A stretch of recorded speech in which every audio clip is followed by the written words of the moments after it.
اعوذ باللہ من الشیطان الرجیم، بسم اللہ الرحمن الرحیم۔ پچھلی سبق میں ہم نے پڑھا جب کوئی قوم یا فرد اللہ تعالیٰ کی نافرمانی کرتا ہے تو اللہ تعالیٰ اسے پہلے تکلیف میں مبتلا کرتے ہیں، مثلاً فقر، مرض اور خوف وغیرہ، تاکہ ان حالات کو دیکھ کر بندہ اللہ کی طرف رجوع کرے۔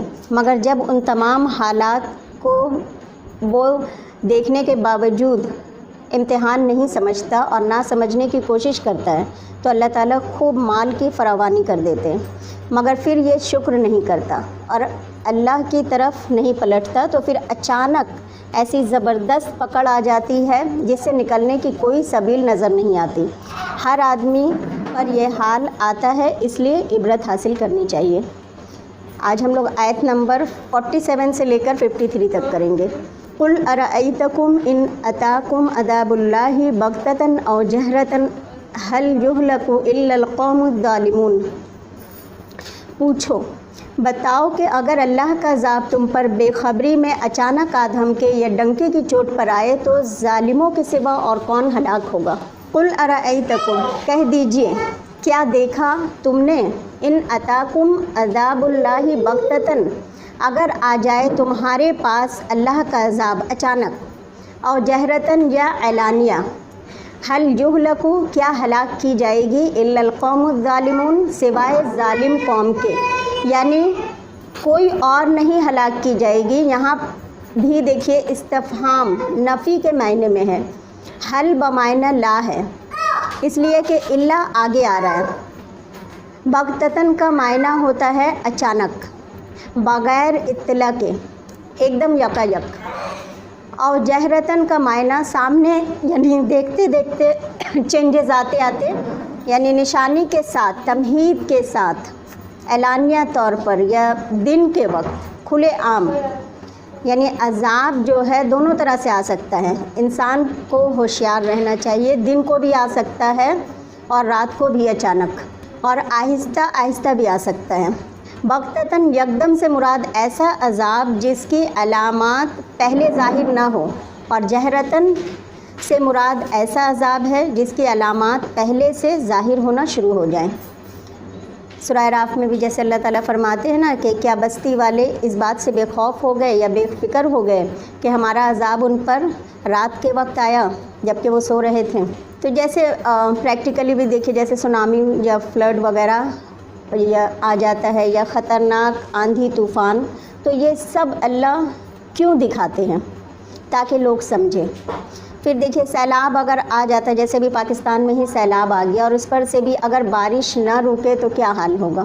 کوئی کیا کر سکتا ہے؟ کچھ بھی نہیں کر سکتا ہے۔ یہ تو اللہ تعالیٰ کا بہت بڑا کرم ہے کہ اللہ تعالیٰ نے امن و امان میں رکھا ہے، خیر و عافیت سے رکھا ہے۔ ہم رات کو سوتے ہیں، اگر صبح نہ اٹھ پائے تو ہم کیا کر سکتے ہیں؟ تو اسی لیے کیا کہا گیا کہ ہر رات کو آپ کیا پڑھ کر سوئیں؟ دعا کیا سکھائی گئی کہ آپ دعا پڑھ کر سوئیں، اللہم بسمک اموت و احیا، اور صبح اٹھ کر کیا دعا پڑھنی چاہیے؟ اللہ کا شکر ادا کرنی چاہیے کہ الحمدللہ الذی احیانی بعد ما اماتنا والیہ النشور، کیونکہ نیند جو ہے وہ بھی موت کی بہن ہے۔ اگر ہم آج سوئے ہیں رات میں اور اگر ہم کل صبح نہ اٹھ پائیں تو کیا ہو سکتا ہے؟ تو کرنا کیا چاہیے کہ اللہ تعالیٰ سے ہر رات توبہ کر کے سونی چاہیے۔ تو اس آیت کا خلاصہ کیا ہے کہ عذاب آنے کی اطلاع اللہ تعالیٰ انبیاء کو وحی کے ذریعہ دیتے ہیں، اور انہیں ہدایت دی جاتی ہے کہ آپ اپنے پیروکاروں کو لے کر اس جگہ سے جہاں عذاب آنے والی وہاں سے آپ نکل جائیں۔ یعنی اگر آپ اپنے پیروکاروں کو، اپنے فالوورز کو لے کے نکل جائیے گا تو اس جگہ میں آپ کون رہ جائیں گے؟ ظالم قوم۔ تو عذاب ظالموں پر آئے گی۔ آیت نمبر 48، وَمَا نُرْسِلُ الْمُرْسَلِينَ إِلَّا مُبَشِّرِينَ وَمُنذِرِينَ فَمَنْ آمَنَ وَأَصْلَحَ فَلَا خَوْفٌ عَلَيْهِمْ وَلَا هُمْ يَحْزَنُونَ، اور ہم رسولوں کو تو صرف خوشخبری دینے والے اور خبردار کرنے والے بنا کر بھیجتے ہیں، تو جو ایمان لائے اور جنہوں نے اصلاح کر لی تو ان کو نہ کوئی خوف ہوگا نہ کوئی غم ہوگا۔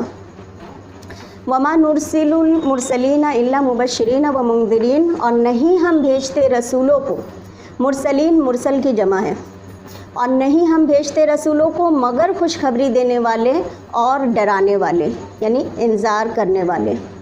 شفقت کے ساتھ، انذار کہتے ہیں شفقت کے ساتھ ڈرانا، یعنی رسولوں کو اللہ تعالیٰ نے ایک خاص مقصد کے ساتھ بھیجا ہے اور ایک خاص پیغام کے ساتھ، اور یہ اللہ کی رحمت کا تقاضا ہے کہ وہ بندوں کو اپنے دین کا جو پیغام سکھاتا ہے معلم کے ذریعہ۔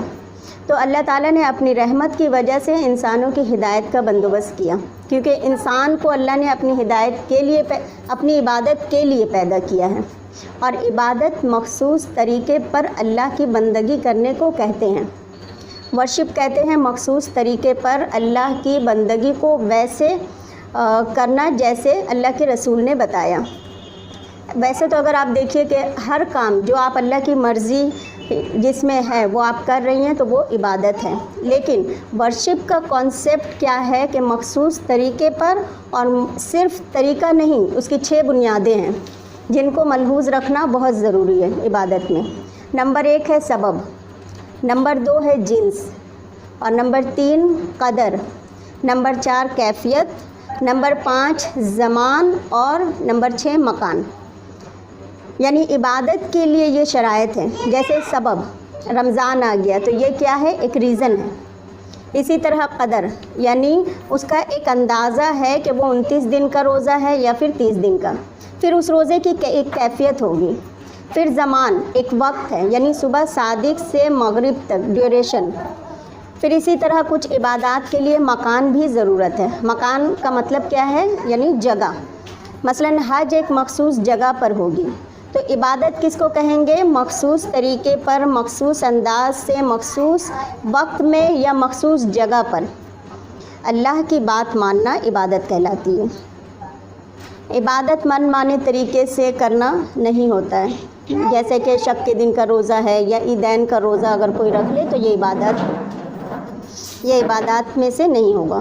تو رسول جو آتے ہیں وہ بندوں کو عبادت کے طریقے سکھانے کے لیے آتے ہیں، اور اس کے لیے پھر ہمیں یہ دیکھنا ہوگا کہ اللہ تعالیٰ کو مطلوب کیا ہے۔ مثلاً وضو ہم سب کو پتہ ایک عبادت ہے، یعنی طہارت ایک عبادت ہے۔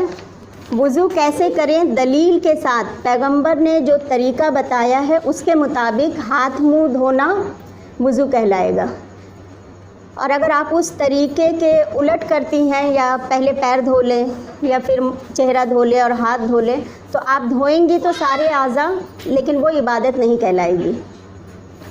پھر اسی طرح نماز آپ صلی اللہ علیہ وسلم نے پڑھ کر دکھائی۔ کیا فرمایا آپ نے؟ سلو کما رأیتمونی اصلی، کہ تم نماز ایسے پڑھو جیسے مجھے پڑھتے دیکھتے ہو۔ اسی طرح زکوٰۃ، حج، یہ ساری چیزیں اللہ کے رسول نے کر کے بتایا۔ تو یہ ساری عبادات کس کا تقاضا کرتی ہے؟ کہ علم حاصل کرنے کا، یعنی تعلیم کا، سیکھنے سکھانے کا۔ اور اگر کوئی شخص اس طریقے پر اس کو نہیں کرتا اور اپنے طریقے پر کرتا ہے تو وہ چیز عبادت نہیں رہے گی۔ تو یہ اللہ تعالیٰ کی خاص رحمت ہے کہ اس نے پیغمبر بھیجے، وہ آ کر لوگوں کو عبادت کے طریقے بتائے، پھر بات ماننے والوں کو خوشخبری سنائی اور مخالفت کرنے والوں کو انذار کیا، ڈرایا۔ فمن آمنا، پھر جو مان گیا، ایمان لے آیا، وہ اصلح، اور اس نے اصلاح کر لی، یعنی اپنا طریقہ درست کر لیا، عمل صالح کیا، فلا خوف علیہم، تو ایسے لوگوں پر خوف نہیں ہوگا، یعنی ایسے لوگ زندگی اس طرح گزار رہے ہیں جیسے اللہ چاہتا ہے، تو مستقبل کا کوئی خوف ان کو نہیں ہوگا، ولا ہم یحزنون، اور ماضی کا کوئی غم نہیں ہوگا انہیں، یعنی جو مان جائے ان کے لیے نہ خوف ہے اور نہ غم، صرف خوشخبری ہے، اور جو نہ مانے ان کی بات آگے آ رہی ہے۔ آیت نمبر 49، والذین کذبوا بآیاتنا یمسهم العذاب بما كانوا یفسقون، اور جنہوں نے ہماری آیات کو جھٹلایا ان کی نافرمانی کی پاداش میں ان کو عذاب پکڑے گا۔ والذین کذبوا، اور وہ لوگ جو جھٹلائیں، کیا جھٹلائیں؟ بآیاتنا، ہماری آیات کو، اور آیات 2 قسم کی ہے، قونی اور شرعی۔ شرعی آیات یعنی رسولوں کو جھٹلانا اور رسولوں کی لائی ہوئی وحی کو جھٹلانا، چاہے وہ قرآن ہو یا سنت ہو۔ دوسری طرف قونی آیات جیسے سورج، چاند وغیرہ، ان کو اللہ کی مخلوق ماننے کے بجائے انہی کی عبادت شروع کر دینا قونی آیات کو جھٹلانا ہے۔ تو یہ اللہ کی آیات کو جھٹلانا ہو گیا کہ آج جو مشرک لوگ کرتے ہیں، سورج کی پوجا کرتے یا چاند کی پوجا کرتے ہیں، تو یمسہم العذاب، ان کو عذاب چھوئے گا۔ اب دیکھیے کہ چھوتا کون ہے؟ جو یعنی ٹچ کون کرتا ہے؟ جو زندہ ہوتا ہے۔ کوئی آپ کو ٹچ کرتا ہے تو آپ کو ایک فیلنگ آتی ہے، تو یہاں عذاب ٹچ کرے گا۔ یہ بھی کہا جا سکتا تھا کہ عذاب پہنچے گا، لیکن کہا گیا عذاب مس کرے گا یعنی چھوئے گا، تو اس سے ایک فیلنگ جو ہے اچانک بدل جاتی ہے۔ بما کانوا یفسقون، بوجہ اس کے جو وہ نافرمانی کرتے تھے۔ اور فسق کے 2 معنی ہیں، یعنی کہ فسق کا معنی ہے حد سے نکل جانا، حد توڑنا۔ فسق 2 طرح کا ہوتا ہے، ایک ہوتا ہے فسق اکبر اور ایک ہوتا ہے فسق اصغر۔ فسق اکبر جو اللہ کو نہ مانے تو یہ فسق کفر کہلاتا ہے، اور ایک فسق ہوتا ہے اس شخص کا جو اللہ کو تو مانے مگر اللہ کی کوئی بات نہ مانے، اس کو فسق اصغر کہتے ہیں۔ یعنی فاسق کافر بھی ہو سکتا ہے اور مسلمان بھی ہو سکتا ہے، فاسق الگ سے کوئی کیٹیگری نہیں ہے، بلکہ فاسق مومن، منافق اور کافر بھی ہو سکتا ہے۔ آیت نمبر 50، قُلْ لَا أَقُولُ لَكُمْ عِنْدِي خَزَائِنُ اللَّهِ وَلَا عَالَمُ الْغَيْبَ وَأَقُولُ لَكُمْ إِنِّي مَلَكٌ إِنْ أَتَّبِعُ إِلَّا مَا يُوحَىٰ إِلَيَّ قُلْ هَلْ يَسْتَوِي الْأَعْمَىٰ وَالْبَصِيرُ أَفَلَا تَتَفَكَّرُونَ۔ کہہ دو میں تمہارے سامنے یہ دعویٰ نہیں کرتا کہ میرے پاس اللہ کے خزانے ہیں، اور نہ میں غیب جانتا ہوں، اور نہ یہ دعویٰ کرتا کہ میں کوئی فرشتہ ہوں، میں تو صرف اس وحی کی پیروی کرتا ہوں جو مجھ پر آتی ہے۔ کہہ دو کیا اندھے اور بینا دونوں یکساں ہو جائیں گے؟ کیا تم غور نہیں کرتے؟ قل، کہہ دیجئے، لا اقول لکم، میں نہیں کہتا تم سے، کیا عندی خزائن اللہ، کہ میرے پاس اللہ کے خزانے ہیں۔ کس کو کہا جا رہا ہے؟ یہ نبی صلی اللہ علیہ وسلم کو، کہ آپ بتا دیجئے۔ آپ دیکھیے گا احادیث میں آتا ہے کہ کل قیامت کے روز اللہ تعالیٰ کفار سے بات نہیں کریں گے، یعنی ان کی طرف دیکھنا بھی پسند نہیں کریں گے۔ تو انسان جس بات کب نہیں کرتا، تو اللہ کی بھی وہی صفت ہے، جب اللہ تعالیٰ قیامت میں بات نہیں کریں گے، یعنی کفار سے بات نہیں کریں گے۔ اسی طرح اللہ تعالیٰ کے بارے میں آتا ہے کہ قیامت میں اللہ تعالیٰ کفار سے مخاطب نہیں ہوں گے۔ تو قرآن میں بھی آپ کہیں پہ یہ نہیں دیکھیے گا کہ اللہ تعالیٰ کفار سے ڈائریکٹ مخاطب ہوتے ہیں، بلکہ انڈائریکٹ مخاطب ہوتے ہیں۔ جیسے ایک والد ہے، جو اگر اپنے کسی بیٹے سے ناراض ہے تو وہ اپنے دوسرے بیٹے کو کہتا ہے کہ جا کے اپنے بھائی کو یہ بول دو، تو وہ کہتا ہے کہ آپ ہی بول دیں، تو وہ کیا کہتا ہے کہ نہیں میں اس سے ناراض ہوں۔ تو یہ اللہ تعالیٰ کی ناراضگی کا اظہار ہے۔ اللہ تعالیٰ اس قوم پہ غضبناک ہے، اس سے بات آپ کہیں قرآن میں اس طرح سے آپ پڑھیے گا، یا ایھا الذی قل یا ایھا الکافرون، کافروں سے اس طرح مخاطب ہے اللہ تعالیٰ، جبکہ مومنوں سے یا ایھا الذین آمنوا کر کے مخاطب ہوتے ہیں۔ تو یہاں پہ نبی صلی اللہ علیہ وسلم کو اللہ تعالیٰ کہہ رہے ہیں کہ آپ بتا دیجئے کہ میں تم کو نہیں کہتا کہ میرے پاس اللہ کے خزانے ہیں۔ کیا مطلب؟ کہ بہت سارے لوگ یہ سمجھتے ہیں کہ رسول اللہ صلی اللہ علیہ وسلم کے پاس بہت اختیارات ہے، طاقت ہے یا خزانے ہیں، جبکہ ایسا نہیں ہے۔ ایسا سمجھنا شرک میں آ جاتا ہے۔ اس لیے بعض لوگ براہ راست محمد صلی اللہ علیہ وسلم سے مانگتے ہیں، کیا سوچ کر کہ آپ خزانوں کے مالک ہیں۔ خزائن خزانے سے ہے، خزانون اس کا روٹ ہے۔ اس میں ہر طرح کی چیزیں آتی ہیں، ہر قسم کا رزق۔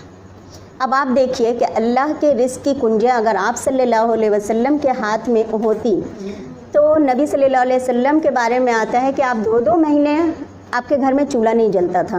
یہ اور بات ہے کہ اللہ تعالیٰ نے آپ کو یہ آپشن دیا تھا کہ اگر آپ چاہیں تو آپ کو بادشاہت کے سارے خزانے مل سکتے ہیں، آپ اس کو استعمال کر سکتے ہیں، لیکن نبی صلی اللہ علیہ وسلم نے اپنے لیے کیا پسند کیا؟ فقر کو۔ اسی طرح آپ جب جہاد میں جایا کرتے تھے تو آپ کے پاس اور آپ کے جو صحابہ ساتھ ہوتے تھے تو آپ لوگوں کے پاس چند کھجوروں کے سوا کچھ نہیں ہوتا تھا۔ آپ کے جو اتنے قریبی صحابہ تھے، اصحاب تھے، ابو ہریرہ رضی اللہ عنہ کے بارے میں آتا ہے کہ وہ بھوک سے کئی بار بے ہوش ہو جایا کرتے تھے۔ تو اگر ایسا ہوتا تو آپ کے پاس خزانے کی تو کمی نہیں تھی، لیکن یہ ماننا کہ رسول اللہ صلی اللہ علیہ وسلم کے پاس اختیارات ہیں، خزانے ہیں، یہ سب غلط ہے۔ بلا اور نہ، عالم میں جانتا ہوں الغیبہ، غیب کو، نہ میں یہ کہتا ہوں کہ میں غیب جانتا ہوں۔ دیکھیے غیب دو طرح کا ہوتا ہے، ایک ہوتا ہے غیب نسبی اور دوسرا ہوتا ہے غیب مطلق۔ غیب نسبی وہ ہوتا ہے جیسے کہ ہم لوگ یہاں بیٹھے ہیں اور آگے سڑک میں جو حادثہ ہو، اگر کچھ ہو رہا ہے یا کچھ بھی سڑک پہ چل رہا ہے تو وہاں کی خبر ہمیں نہیں پتہ ہے۔ تو یہ جو غیب نسبی ہے یہ کچھ لوگوں کے لیے غیب ہوتا ہے، کچھ لوگوں کے لیے نہیں ہوتا ہے۔ لیکن سڑک پہ جو لوگ ہیں ان کے لیے وہ غیب نہیں ہے، وہ دیکھ رہے ہیں، لیکن ہمارے لیے وہ غیب ہے۔ اور ایک ہوتا ہے غیب مطلق۔ غیب مطلق جو ہوتا ہے وہ مثلاً جو کسی کو نظر نہیں آتا، جیسے جنت ہے، جہنم ہے، اللہ تعالیٰ ہے، فرشتے ہیں، تو یہ جو غیب ہے یہ کسی کو نظر نہیں آتا، تو اس کو غیب حقیقی بھی کہتے ہیں۔ تو نبی صلی اللہ علیہ وسلم غیب نہیں جانتے تھے۔ بعض اوقات آپ دیکھیے اگر آپ صلی اللہ علیہ وسلم غیب جانتے تو ہوتا کیا، ایک مرتبہ کا واقعہ ہے کہ نبی صلی اللہ علیہ وسلم کہیں سفر پر تھے اور بیت الخلا جا رہے تھے، تو پیچھے حضرت حذیفہ جو ہے پیچھے سے آئے، تو نبی صلی اللہ علیہ وسلم نے پوچھا کہ میرے پیچھے کون ہے؟ اگر آپ کو غیب پتہ ہوتا تو آپ پوچھتے کہ کیوں؟ اسی طرح ایک مرتبہ مجلس میں بیٹھے تھے تو حضرت ابو ہریرہ جو ہے مجلس سے کھسک کر چلے جاتے ہیں، تو نبی صلی اللہ علیہ وسلم جب وہ دوبارہ آ کر بیٹھتے ہیں تو آپ پوچھتے ہیں کہ ابو ہریرہ تم کہاں چلے گئے تھے؟ تو اگر آپ کو غیب پتہ ہوتا تو ایسی باتیں تو آپ نہیں کرتے۔ اللہ تعالیٰ نے نبی صلی اللہ علیہ وسلم کو کچھ غیب کی باتیں بتائی تھی۔ یہ صحیح ہے کہ اللہ تعالیٰ چن لیتا ہے اپنے بندوں کو، کچھ باتیں غیب کی بتا دیتا ہے، اور خاص کر کے پیغمبروں کو۔ مثلاً آپ صلی اللہ علیہ وسلم کو ان منافقوں کے نام بتا دیے گئے تھے جو عام لوگوں کو نہیں پتہ تھا۔ اسی طرح نبی صلی اللہ علیہ وسلم نے اپنے ان آنکھوں سے جبرائیل علیہ السلام کو دیکھا، جبکہ جبرائیل علیہ السلام تو نوری مخلوق ہیں، ان کو یہ آنکھ تو نہیں دیکھ سکتی، لیکن اللہ نے ان کو اذن دی تو انہوں نے دیکھا۔ تو یہ عام لوگوں کے لیے نہیں ہوتا، اللہ تعالیٰ اپنے پیغمبروں میں سے چن لیتا ہے جن کو ان کو کچھ غیب کی باتیں بتا دیتا ہے۔ تو یہ عقائد سے یہ باتیں تعلق رکھتی ہیں، تو ذہن کو بالکل کلیئر کر لینا چاہیے کہ انبیاء جو ہے وہ عالم الغیب نہیں ہوتے ہیں۔ جیسے ہمارے پریکٹیکلی بھی دیکھیں، ہم لوگ جب رات میں کبھی سوتے ہیں تو کبھی کبھی ایسا ہوتا ہے کہ ہم کوئی خواب دیکھتے ہیں، اور جب دوسری روز صبح ہم جب اٹھتے ہیں تو صبح کی سفیدی کی طرح وہ خواب سچ ہو جاتا ہے۔ تو یہ کیا ہے؟ یہ بھی غیب کی خبر ہے جو اللہ نے ہمیں دے دی، یہ اللہ کی اذن سے اللہ نے دیا ہے اپنی مرضی سے، اور ہم نے وہ خواب کو پہلے ہی دیکھ لیا۔ تو حدیث میں آتا ہے کہ خواب جو مبشرات ہیں وہ نبوت کا 46واں حصہ ہے۔ اب کیا وہ شخص جس کو سچا خواب آ گیا تو کیا اب وہ عالم الغیب بن گیا؟ نہیں۔ اسی طرح اللہ تعالیٰ نے پیغمبروں کو چنا اور ان کو غیب کا جتنا چاہا علم دے دیا۔ وَلَا أَقُولُ لَكُمْ، اور نہ میں تم سے کہتا ہوں انی ملک، کہ میں فرشتہ ہوں، ان اتبع، نہیں میں پیروی کرتا، الا ما یوحی الیہ، مگر اس چیز کی جو میری طرف وحی کی جاتی ہے۔ اور وحی کیا ہوتی ہے؟ خفیہ اشارہ، لفظی معنی۔ اور اصطلاح میں وحی کیا ہوتا ہے کہ پیغمبر کی طرف مخصوص طریقے سے لوگوں کی اصلاح کے لیے جو پیغام بھیجے اللہ تعالیٰ بھیجتا ہے وہ وحی کہلاتی ہے۔ تو فرمایا کہ مجھے تو حکم دیا گیا کہ جو میرے پاس وحی آ رہا ہے اس کی پیروی کروں، اس پر عمل کروں۔ قل، کہہ دیجئے، هل يستوي الاعمى والبصیر، کیا برابر ہو سکتے ہیں اندھا اور دیکھنے والا؟ ظاہر طور پر تو اندھا اور دیکھنے والا ایک جیسے نہیں ہوتے، اسی طرح معنوی طور پر بھی ایک جیسے نہیں ہیں۔ اندھا کون ہے یہاں؟ کافر، اور دیکھنے والا مومن۔ دلیل کیا ہے؟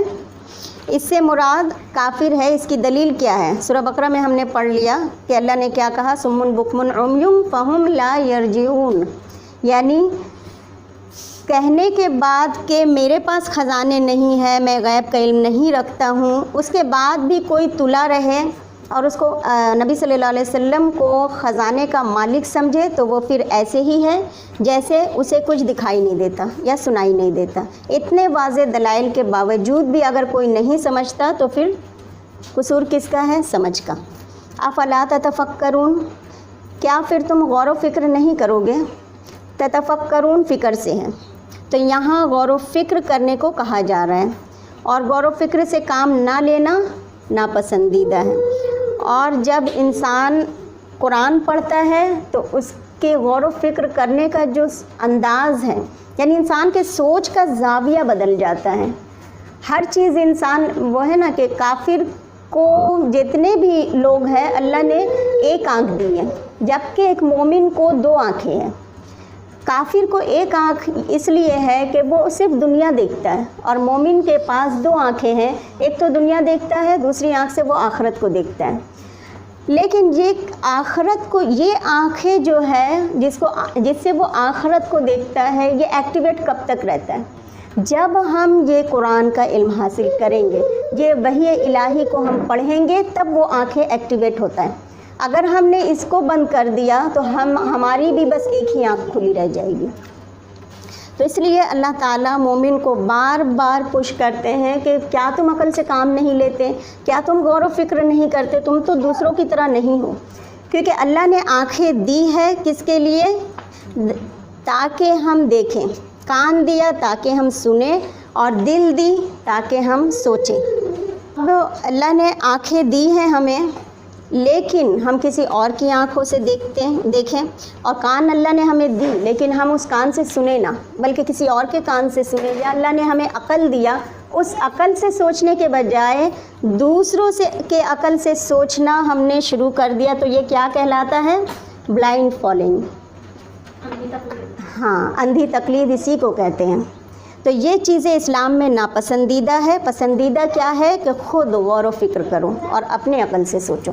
آیت نمبر 51، وَأَنذِرْ بِهِ الَّذِينَ يَخَافُونَ أَن يُحْشَرُوا إِلَىٰ رَبِّهِمْ لَيْسَ لَهُم مِّن دُونِهِ وَلِيٌّ وَلَا شَفِيعٌ لَعَلَّهُمْ يَتَّقُونَ، اور تم اسی کے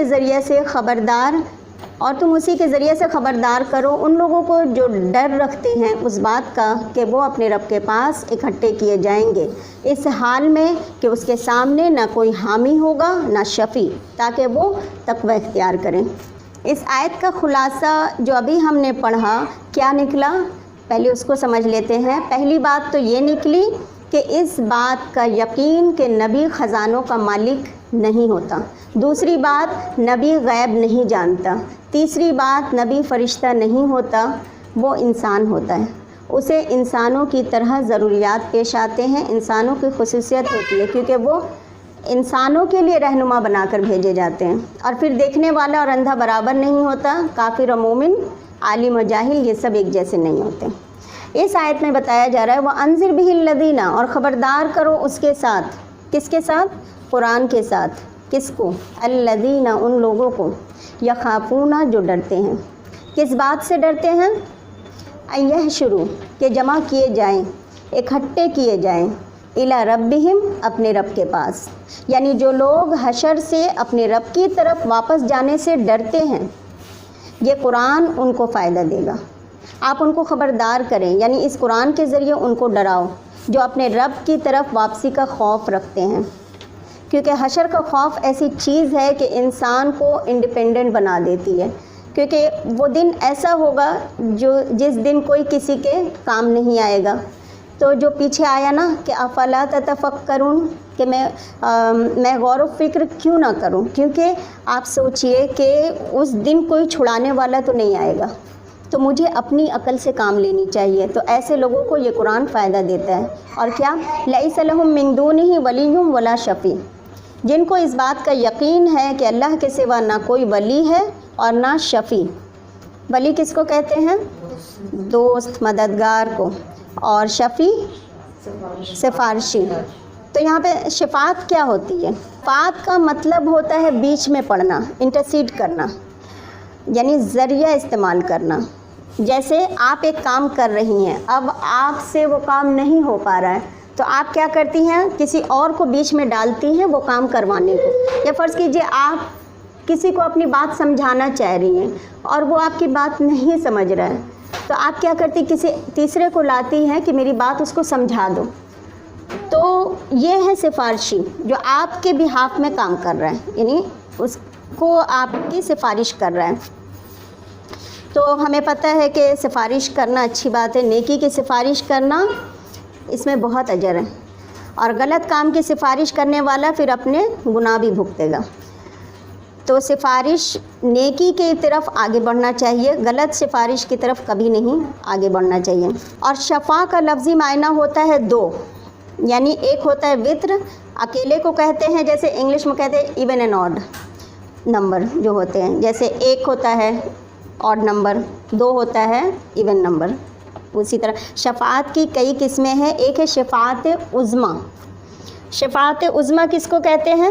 وہ شفاعت جس میں حشر کے دن تمام لوگ، تمام انسان جو ہے مل کر جائیں، کیونکہ میزان قائم نہیں ہو رہا ہوگا اور لوگوں کا برا حال رہے گا. لوگ چاہیں گے کہ اگر اللہ جہنم میں بھی ڈالنا چاہتے ہیں تو ڈال دیں، مگر میزان شروع ہو جائے. تو اس وقت جب تمام لوگ آدم علیہ السلام کے پاس جائیں گے اور آدم علیہ السلام اس بات کے لیے تیار نہیں ہوں گے شفاعت کرنے کے لیے، تو پھر لوگ نوح علیہ السلام کے پاس جائیں گے اور پھر ابراہیم علیہ السلام کے پاس جائیں گے. اسی طرح ہوتے ہوتے نبی صلی اللہ علیہ وسلم کے پاس آئیں گے، اور تب رسول اللہ صلی اللہ علیہ وسلم جب اللہ کی حمد و ثنا کریں گے اور اللہ سے التجا کریں گے تو پھر میزان قائم ہوگا، یعنی سوال جواب شروع ہوگا. اس کو کہتے ہیں شفاعت عظمیٰ. اس کے بعد اگلی شفاعت جنت میں پہنچنے کے بعد جو اہل ایمان کبیرہ گناہ کی وجہ سے دوزخ میں جا چکے ہوں گے، ان کو نکلوائیں گے نبی صلی اللہ علیہ وسلم. یعنی اس وقت آپ جب جنت میں پہنچ جائیں گے اور آپ دیکھیں گے کہ ابھی بہت سے میری امت جو ہے وہ جنت میں نہیں آئے ہیں، تو اللہ تعالیٰ کی حمد و ثنا کریں گے رسول اللہ، اور کرنے کے بعد کچھ لوگوں کو نکال لیا جائے گا جہنم سے. پھر ابھی کچھ اور لوگ ہوں گے جہنم میں، پھر ان کو نکالا جائے گا، پھر کچھ اور کو نکالا جائے گا، حتیٰ کہ آخری بندہ بھی نکال لیا جائے گا جہنم سے. تو اس کے علاوہ بھی اور بھی مختلف شفاعت ہے، لیکن یہ دو ہی یاد رکھیں، یہ کافی ہے. یہ بھی شفاعت عظمیٰ ہی ہے، یعنی کہ دونوں شفاعت ہیں. اور بھی بہت ساری شفاعتیں ہوں گی، لیکن بہت سارے لوگ جو ہے نا شفاعت پر یقین ہی نہیں رکھتے. جیسے آیت الکرسی میں آتا ہے من ذا الذی یشفع عندہ، کا مطلب وہ لوگ غلط لیتے ہیں کہ کوئی شفاعت جو ہے کر ہی نہیں سکے گا. ایسا نہیں ہے. شفاعت کا مطلب ہے مطلق نہیں ہے، وہ جو شفاعت ہے وہ مطلق نہیں ہے. تو لیس لہم من دونہ ولی ولا شفیع، یہ شفاعت کس کے لیے نہیں ہوگی؟ کافروں کے لیے. لعلہم یتقون، شاید کہ وہ تقوی اختیار کریں، گناہوں سے بچیں اور اللہ کی اطاعت اختیار کریں. اس آیت کا خلاصہ کیا ہے کہ آپ سب لوگوں کے ہدایت پانے کی فکر نہ کیجیے، بلکہ جو لوگ ایمان لا چکے ہیں، روز آخرت پر یقین رکھتے ہیں اور اللہ کے حضور جواب دہی اور دوزخ کے عذاب سے ڈرتے ہیں، ان کا ضرور خیال رکھیے اور وحی کے احکام ان تک ضرور پہنچائیے. بعض مفسرین یہ کہتے ہیں کہ اس آیت کے مخاطب جو ہے وہ مومن نہیں ہے بلکہ کافر ہے. یہی اللہ کے یہاں جانے سے زیادہ ڈرتے ہیں، لہٰذا انہیں زیادہ ڈرانے کی ضرورت ہے. آیت نمبر 52، وَلَا تَطْرُدِ الَّذِينَ يَدْعُونَ رَبَّهُمْ بِالْغَدَاةِ وَالْعَشِيِّ يُرِيدُونَ وَجْهَهُ مَا عَلَيْكَ مِنْ حِسَابِهِمْ مِنْ شَيْءٍ وَمَا مِنْ حِسَابِكَ عَلَيْهِمْ مِنْ شَيْءٍ فَتَطْرُدَهُمْ فَتَكُونَ مِنَ الظَّالِمِينَ. اور تم ان لوگوں کو اپنے سے دور نہ کرو جو صبح شام اپنے رب کو پکارتے ہیں اس کی خوشنودی چاہتے ہوئے. ان کی ذمہ داری کا کوئی حصہ تم پر نہیں اور نہ تمہاری ذمہ داری کا کوئی حصہ ان پر ہے کہ تم ان کو اپنے سے دور کر کے ظالموں میں سے بن جاؤ. وَلَا تَطْرُدِ الَّذِينَ، اور نہ تم دور پھینکو ان لوگوں کو. تطرد ہوتا ہے دور پھینکنا، ذلیل سمجھ کر پھینکنا یا ہانکنا. نہ دور پھینکو ان لوگوں کو، کن کو؟ یدعون ربہم، جو پکارتے ہیں اپنے رب کو. اور یہاں پکارنا دعا کے معاملے میں ہے اور عبادت کے معاملے میں بھی آتا ہے. پکارنا دونوں کے لیے استعمال ہوتا ہے، دعا اور عبادت. کہ جو اپنے رب کی عبادت کرتے ہیں، کیونکہ دعا بھی عبادت ہے اور عبادت کے لیے بھی دعا کا لفظ آتا ہے قرآن میں. اور نہ آپ دور پھینکیں ان لوگوں کو جو اپنے رب کی عبادت کرتے ہیں بالغداۃ والعشی، صبح و شام، غدات دن کا پہلا حصہ اور عشی دن کا آخری حصہ، یعنی عصر کے بعد کا وقت عشی کہلاتا ہے، اور فجر کے بعد سورج نکلنے تک غدات کہلاتا ہے۔ یریدونا وہ چاہتے ہیں، کیا؟ وجہہ اس کا چہرہ، کس کا چہرہ؟ اللہ سبحانہ و تعالیٰ کا۔ اللہ کا چہرہ کیسا ہے یہ ہمیں نہیں پتہ، اللہ کا چہرہ کیسا ہمیں نہیں پتہ، لیکن یہ ماننا ضروری ہے کہ اس کا چہرہ ہے۔ اور یہاں مراد کیا ہے؟ اللہ کے چہرے سے خالص، یعنی اللہ کے لیے عبادت خالص کرتے ہوئے، کسی دکھاوے، شہرت، ریاکاری کی وجہ سے نہیں، یعنی اللہ کے لیے عبادت خالص کرتے ہوئے اللہ کو عبادت کرنا۔ صبح شام اللہ کو وہ پکارتے ہیں۔ ما علیک من حسابہ من شیء، نہیں ہے آپ پر ان کے حساب میں سے کوئی چیز، یعنی ان سے جو پوچھ ہوگی اس کی ذمہ داری آپ پر نہیں ہے۔ وما من حسابک علیہم من شیء، اور نہ آپ کے حساب میں سے ان پر کوئی چیز، یعنی ان کا حساب آپ سے اور آپ کا ان سے نہیں لیا جائے گا۔ تو کیا مطلب ہے؟ ہر شخص اپنے کیے کا خود ذمہ دار ہے۔ فتطردہم، تو آپ ان کو دور پھینکیں گے، فتکون من الظالمین، تو ظالموں میں ہو جاؤ گے۔ بس ایسا نہ کرنا، اگر ان کو نکالو گے ظالموں میں ہو جاؤ گے۔ حضرت سعد بن ابی وقاص رضی اللہ عنہ کہتے ہیں کہ ہم 6 آدمی آپ صلی اللہ علیہ وسلم کے گرد بیٹھے تھے جو فقراء صحابہ میں سے تھے۔ تو مشرکین نے آ کر آپ صلی اللہ علیہ وسلم سے کہا کہ ان لوگوں کو اپنی مجلس سے نکال دیں۔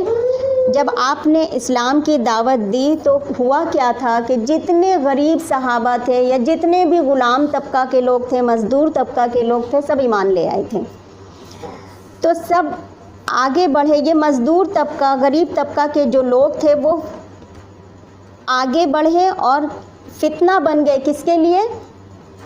عمرہ کے لیے، یعنی جو امیر صحابہ یا امیر جو قریش کے لوگ تھے ان کے لیے وہ فتنہ بن گئے۔ کیسے؟ کہ انہوں نے آ کے کہا کہ آپ چاہتے ہیں کہ ہم اسلام قبول کر لیں تو ٹھیک ہے ہم کر لیں گے، لیکن آپ اپنے ارد گرد ان فقیروں کو ہٹا دیں ارد گرد سے، کیونکہ ہمیں ان کے ساتھ بیٹھتے ہوئے بہت شرم آتی ہے۔ تو وہ لوگ کیا تھے؟ اسٹیٹس کانشیس تھے، کہ وہ اونچ نیچ کو بہت زیادہ، یعنی کلاس سسٹم تھا ان کے یہاں، امیر غریب کا بہت زیادہ فرق تھا۔ تو انہوں نے کہا کہ ان غریبوں کے ساتھ بیٹھنے میں ہمیں شرم محسوس ہوتی ہے، تو آپ ان کو اگر ہٹا دیں گے تو ہم آپ کی باتیں سنیں گے۔ لیکن اسلام میں کوئی اونچ نیچ نہیں ہے۔ اللہ کی نظر میں سب سے اچھا وہ ہے جس کے اندر جتنا زیادہ تقویٰ ہے، وہ کسی بھی کلاس سے ہو۔ تو ان کا کہنا یہ تھا کہ ہمیں VIP ٹریٹمنٹ ملنی چاہیے۔ تو یہ دیکھیے ہر دور میں لوگوں کے اندر اللہ کی طرف سے ملنے والی نعمتوں کی وجہ سے تکبر آ جاتا ہے۔ تو کسی کو مال کی وجہ سے آ جاتا ہے، کسی کو اسٹیٹس کی وجہ سے، کسی کو علم کی وجہ سے تکبر آ جاتا ہے۔ تو اسلام میں یہ طریقہ نہیں ہے۔ آپ صلی اللہ علیہ وسلم کی مجلس میں پڑھے لکھے لوگ بھی آتے تھے اور ان پڑھ بھی آتے تھے، امیر بھی آتے تھے اور غریب بھی آتے تھے۔ تو اسلام نے انسانیت میں تمام کو برابر کا درجہ دیا، اور اصل ویلیو تقویٰ کی، یعنی اصل ویلیو جو ہے وہ تقویٰ کی رکھی گئی۔ تو نبی صلی اللہ علیہ وسلم کو کہا جا رہا ہے کہ اگر آپ ان کو دور پھینکیں گے، آپ صلی اللہ علیہ وسلم کو کیوں کہا جا رہا ہے؟ آپ صلی اللہ علیہ وسلم تو ایسا کر نہیں سکتے کبھی۔ تو اس لیے کہ نبی صلی اللہ علیہ وسلم کے پاس جب ان عمرہ نے آ کر کہا کہ آپ ان کو ہم اپنے پاس سے ہٹا دیجئے، جب ہم آئے تو آپ ان کو ہٹا دیجئے، تو ہوا یہ تھا کہ نبی صلی اللہ علیہ وسلم نے دل میں یہ سوچا کہ ٹھیک ہے ان کے لیے ایک الگ ٹائم کر دیا جائے یا الگ جگہ کر دیا جائے۔ تو آپ ابھی سوچ ہی رہے تھے کہ اللہ تعالیٰ نے وحی نازل کر دی فرشتے کے ذریعے۔ تو یہ ہے صحابہ کا اکرام، کہ آپ ابھی سوچ رہے اور اللہ نے کہہ دیا کہ نہیں، ایسا نہیں ہو سکتا ہے۔ جو آپ کی مجلس میں آنا چاہے وہ آئے، جو نہیں آنا چاہے وہ نہ آئے۔ تو اس آیت میں اللہ تعالیٰ نے صحابہ اکرام کی بہت تعریف فرمائی اور فرما دیا کہ ان کو ہٹانے کی بات آپ ہرگز نہ سوچیے۔ یہ انتہائی بے انصافی ہے کہ سچے مومنوں کو اس لیے ہٹایا جائے کہ دوسرے لوگ آ کر بیٹھیں جن کا ایمان لانا بھی یقینی نہ ہو۔ آیت نمبر 53، وَكَذَلِكَ فَتَنَّا بَعْضَهُم بِبَعْضٍ لِيَقُولُوا أَهَٰؤُلَاءِ مَنَّ اللَّهُ عَلَيْهِم مِّن بَيْنِنَا أَلَيْسَ اللَّهُ بِأَعْلَمَ بِالشَّاكِرِينَ۔ اور اسی طرح ہم نے ان میں سے ایک کو دوسرے سے آزمایا ہے کہ وہ کہیں کہ کیا یہی لوگ ہیں جن کو اللہ نے ہمارے درمیان سے اپنے فضل کے لیے چنا؟ کیا اللہ شکر گزاروں سے اچھی طرح واقف نہیں ہے؟ وَكَذَلِكَ فَتَنَّا بَعْضَهُم بِبَعْضٍ، اسی طرح ہم بھٹکا دیتے ہیں بعض کو بعض کے ذریعے، بعض لوگوں کو بعض کے لیے فتنہ بنا دیتے ہیں۔ اللہ ہم سب کو اس فتنہ سے محفوظ رکھیں۔ مفہوم کیا ہے کہ بعض لوگ بعض لوگوں کے لیے آزمائش فتنہ بن جاتے ہیں۔ اب دیکھیے کہ بعض لوگ نیک عقل مند ہوتے ہیں لیکن کسی ایک ایسی چیز کی محبت میں پڑ جاتے ہیں جو ان کے لیے فتنہ بن جاتی ہے۔